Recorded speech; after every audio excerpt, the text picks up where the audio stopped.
Γεια χαρά! Όπως είχαμε υποσχεθεί σε προηγούμενο βίντεο, πάμε να δείξουμε κάποιες διατάσεις χρησιμοποιώντας την καρέκλα μας. Για αρχή να ξεκινήσουμε με 5 διατάσεις που αφορούν τα πόδια. Για την πρώτη, καθόμαστε πιο έξω στην καρέκλα μας.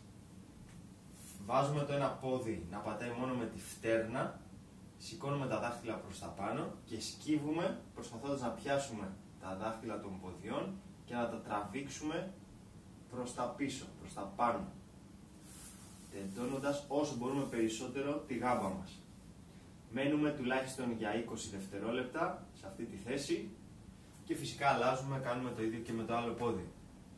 Επόμενη, τεντωμένο το πόδι αυτή τη φορά με τη φτέρνα κάτω και προσπαθώ να σκύψω μπροστά, να τεντώσω όσο μπορώ πιο μακριά και αν θέλω στη συνέχεια μπορώ να κατευθυνθώ και προς τα δάχτυλα των ποδιών. Είτε εδώ πάνω είτε εδώ θα πρέπει να νιώσω ένα ικανοποιητικό τράβημα στην πίσω πλευρά του μυρού μου και πάλι μένω περί τα 20 δευτερόλεπτα κάθε φορά. Εάν θέλω να εξοικονομήσω χρόνο μπορώ να δοκιμάσω να κάνω ταυτόχρονα με τα δύο πόδια, είτε εδώ είτε εδώ. Διαφορετικά κάνω ένα-ένα και προχωρώ. Τρίτη, σταυροπόδι. Φροντίζω η πλάτη μου να είναι όσο γίνεται πιο όρθια και με τα δύο μου χέρια πιέζω το γόνατο του σταυρωμένου ποδιού προς τα κάτω, χωρίς όμως ταυτόχρονα να καμπουριάζω.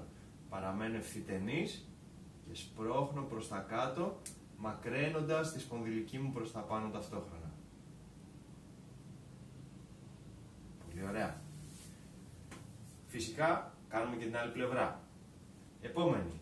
Πάλι με ίσια πλάτη, φέρνω το γόνατο προς το στήθος, κρατάω την κνήμη με τα χέρια μου και τραβάω έτσι ώστε να μην απομακρυνθεί ο μυρός από τον κορμό.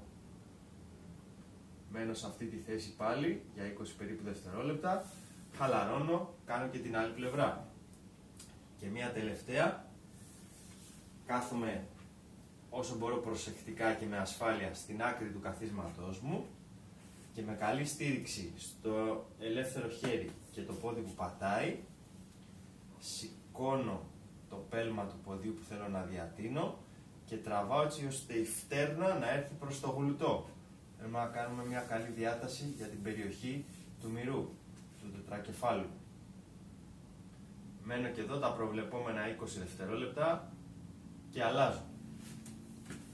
Πάμε να δείξουμε και δύο για τα χέρια. Τεντωμένο χέρι κλείνει προς τα μέσα στο θώρακα και με το ελεύθερο, λίγο μετά την άρθρωση του αγκώνα, πιέζω και κρατάω στο στήθος μου.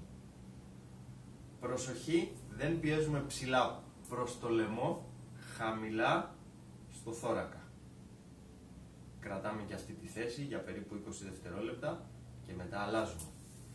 Τέλος, μια πιθανόν πολύ γνώριμη σε πολλούς, λυγίζω τον αγκώνα μου φέρνοντας το χέρι πίσω από το κεφάλι, με το άλλο πιάνω τον αγκώνα του λυγισμένου χεριού και τραβάω προς τα μέσα και κάτω, πάλι προσπαθώντας να διατηρήσω την ευθυτενή μου θέση.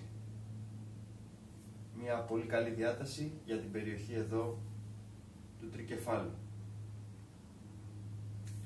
Έχοντας κάνει όλες αυτές και στις δύο πλευρές, αναλυτικά, έχουμε μια αρκετά ολοκληρωμένη διάταση που μπορούμε να κάνουμε μετά από ένα πρόγραμμα γυμναστικής και γιατί όχι, κάνοντας όλη τη σειρά καρεκλάδικα. Καλή συνέχεια σε όλους, δοκιμάστε τες και πείτε μας εντυπώσεις.